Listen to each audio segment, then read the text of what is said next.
कि बंगाल में ममता बनर्जी का दबदबा है। हो सकता है कि उनके तरफ से धमकी भी मिला होगा। विवादों में रहना पवन सिंह का और खेसारी लाल यादव का, इन दोनों का पुराना रिश्ता है। आपने देख, अगर अपने आप को एक राजनीतिक मानते हैं, ये छोड़ दीजिए कि पवन सिंह अभिनेता थे और वो क्या थे, गायक, वो सब मैं नहीं बोल रहा हूँ। कहाँ से आपको टिकट दे दिया जाए? आरके सिंह जहाँ से लड़ रहे हैं वहाँ से दे दिया जाए? कहीं पवन सिंह की छवि इस चीज़ से धूमिल हो रही है। शत्रुघ्न सिन्हा क्या है, मतलब उनको आप क्या समझते हैं? वो भी तो मना कर सकते थे कि हम नहीं लड़ेंगे। पावर स्टार भोजपुरी में बस पावर स्टार, जब वहाँ फरियाने का समय आया तो अपने आप को एग्जिट कर लिए। ये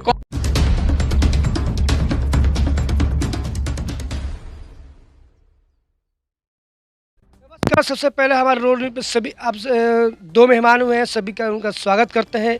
एक है हमारे मेहमान राष्ट्रीय लोक जनशक्ति पार्टी जिला प्रवक्ता विकेश प्रताप सिंह और एक है पत्रकार जनजन पार्टी के भानु प्रताप सिंह।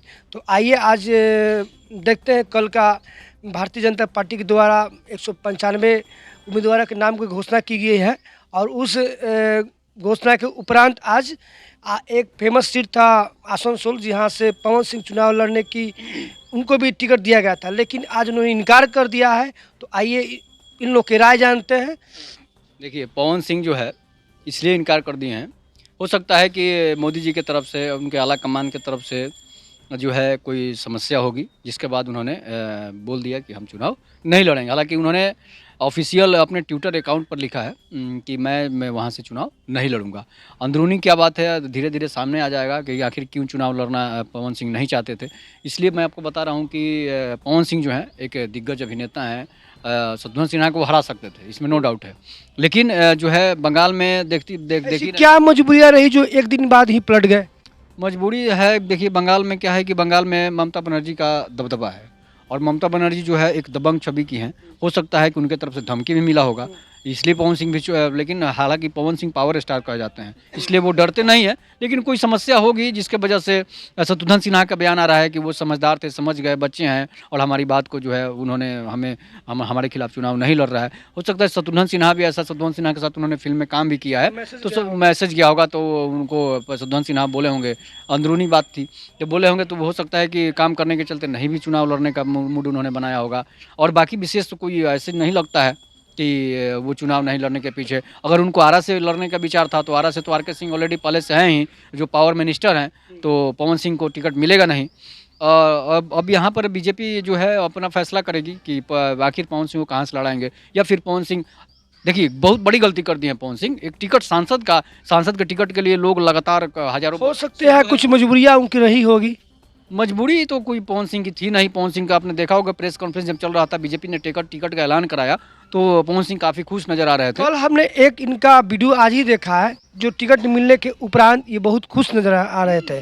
ऐसी क्या मजबूरियाँ होगी जो अचानक ये इनको इनकार करना पड़ा कि हम आसनसोल से नहीं लड़? कहीं ना कहीं से दबाव था, दबाव होगा। हालांकि बंगाल में जो है पवन सिंह का विरोध तो नहीं है, विपक्ष जो है वो तो विरोध करेगा ही, लेकिन बिहार के जो बिहारी हैं आसनसोल में ज़्यादा हैं, तो इसलिए हो सकता है कि पवन सिंह वहाँ से चुनाव जीत सकते थे। विरोध तो नहीं होगा, हो सकता है कि बंगाल के टीएमसी के जो लोग हैं वो विरोध किए होंगे, पवन सिंह वहाँ गए होंगे तो वहाँ पर उनके आदमी होंगे, वो विरोध कर दिए होंगे कि पवन सिंह को नहीं लड़ाना है। ये भी मैटर हो सकता है। चलिए, बहुत बहुत धन्यवाद आपको हमारे मंच पे।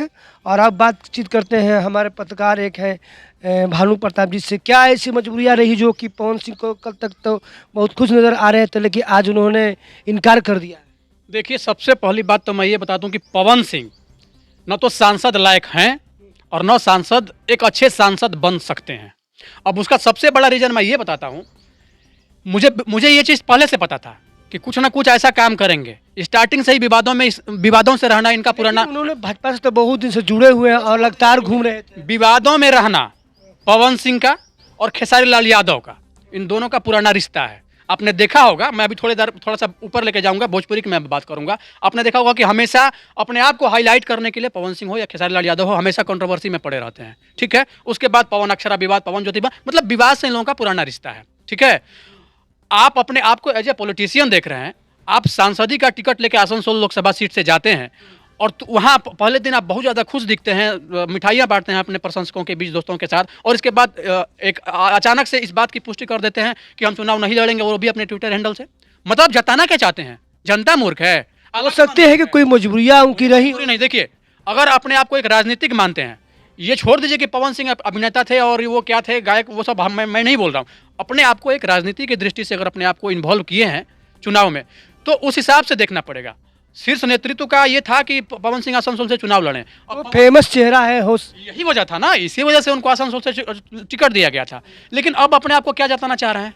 कहाँ से आपको टिकट दे दिया जाए? आरके सिंह जहाँ से लड़ रहे हैं वहाँ से दे दिया जाए? आपको आपके घर से टिकट दे दिया जाए? हो सकता है कि आला कमान ने उनको कहा कि आप आप बैक हो जाइए, आप आला कमान वाला कमान कोई बैक वैक नहीं। आला कमान को बैक करवाना रहता तो पवन सिंह को टिकट देते। मैंने एक दिन टिकट दे रहे हैं, दूसरे दिन उनको बोलेंगे कि आप ट्वीट कर दीजिए कि हमको बैक लेना। ये सब प्रोपेगेंडा है, कहीं ऐसा कुछ नहीं है। कहीं ना कहीं पवन सिंह की छवि इस चीज़ से धूमिल हो रही है। अगर आपको टिकट कहीं से मिला तो आप एज ए पॉलिटिशियन लेके आ रहे हैं, अपनी विचारधारा को लेकर जनता के बीच जाएंगे ना जी। और आप एक सेलिब्रिटी हैं, आपको आम इंसान नहीं है, आपका एक अलग नेम फेम है और आपके पर्सनल फेस की वजह से नेम फेम है। और आपके नेम फेम का यूज बीजेपी करना चाह रही थी आपको आसनसोल से, क्योंकि वहाँ पे भी एक दिग्गज अभिनेता शत्रुघ्न सिन्हा है। शत्रुघ्न सिन्हा क्या है, मतलब उनको आप क्या समझते हैं? वो भी तो मना कर सकते थे कि हम नहीं लड़ेंगे। उनको वहाँ पे कुछ नहीं हो रहा उनका अनुभव पुराना रहा और पवन सिंह है। कुछ नहीं, ये सिर्फ और सिर्फ नाम के पावर स्टार रह गए हैं, सिर्फ और सिर्फ कहने के लिए पावर स्टार, भोजपुरी में बस पावर स्टार। जब वहाँ फरियाने का समय आया तो अपने आप को एग्जिट कर लिए। ये कौन सी बात हो गई भाई? नहीं, दूसरे जगह से फरियाएंगे, ऐसा थोड़ा क्यों ना है। दूसरे जगह से दूसरे फैलाएंगे? जगह से टिकट अब मिल रहा है। आपको लगता है कि टिकट उनको मिलेगा। अब देखिए, बिहार से भी हो सकता है, कहीं क्यों से बिहार टिकट से उनको मिलेगा? मिल क्यों सकता है, क्यों चुनाव बिहार वो से जीत मिलेगा? सकते हैं। क्यों बिहार से मिलेगा टिकट बंगाल आपको? से नहीं लड़ने का एक और रीजन हो सकता बिहार है। में बहुत ऐसा चेहरा है, बिहार में कोई ममता बनर्जी धमकी एक देगी कि नहीं लड़ना है। ममता बनर्जी धमकी क्यों देगी? धमकी दे सकती है, मैंने वहाँ उसका शत्रुघ्न सिन्हा को बाहुबली है, धमकी नहीं चलता दे रही थी। है। अमित शाह को जब वहाँ उतरने नहीं दे रही है तो फिर पवन सिंह का क्या बात है? पवन सिंह की बात नहीं है। क्या बात तो है? फिर कौन सी का आप कहते हैं कि हम मर्द हैं? मर्द जाइए फरियाइए ना। पावर स्टार सॉन्ग गाना में ना, पावर स्टार नहीं नहीं नहीं नहीं, अपने आप को आपको अपने आप को उस हिसाब से प्रोजेक्ट कर रहे हैं और आज बैक ले रहे हैं। मतलब क्या है? इससे आपकी छवि धूमिल नहीं हो रही है? देखिए, कुछ ममता बनर्जी के लोगों के द्वारा वहाँ पर स्पष्ट विरोध किया गया है। स्पष्ट आप आला कमान को निर्देशित करते हैं कि हमको आसनसोल से मिलेगा तो हम नहीं लड़ेंगे, खत्म। हो सकता है कि फीडबैक लेने के बाद आला कमान ने उनको कहा होगा कि आप अपने सीट को वह कुछ नहीं होता है। बीजेपी अगर वहां से आसनसोल से इनको टिकट दी थी तो यहाँ से वो सीट निकालते भी। इस चीज को भी आप जान लीजिए। पवन सिंह हारने वाले वहां से नहीं थे, हारने वाले नहीं आप थे। इस बात को स्वीकारते हैं? बिल्कुल 100%। हम क्या, पूरा पब्लिक जानती है, उनका फैन फॉलोइंग जानती है कि वो आसनसोल सीट इसलिए निकालते कि वहाँ पे कॉन्टेस्ट आमने सामने अभी के। आज ही उनको जेपी नड्डा जी ने बुलाया है, जो भारतीय जनता पार्टी के हैं, तो देखते हैं। इस बात का उनको एक और बेनिफिट होता। शत्रुघ्न सिन्हा बीजेपी में रहते हुए बीजेपी के लिए अनवांटेड सब कमेंट किया करते थे, इस वजह से बीजेपी उनको निकाल दी थी। इसका भी उनको अंदरूनी फायदा मिलता आसनसोल से अगर लड़ते तो आला कमान शीर्ष नेतृत्व जो है ना, अमित शाह का एक दूरदर्शी सोच है। उन्होंने इस सोच को वहाँ पे कायम रखा आसनसोल के चुनाव मैदान में। लेकिन बहुत बहुत धन्यवाद आपको। तो हम फिर लौटते हैं अपने मंच की ओर। तब तक नमस्कार, जय हिंद, जय भारत।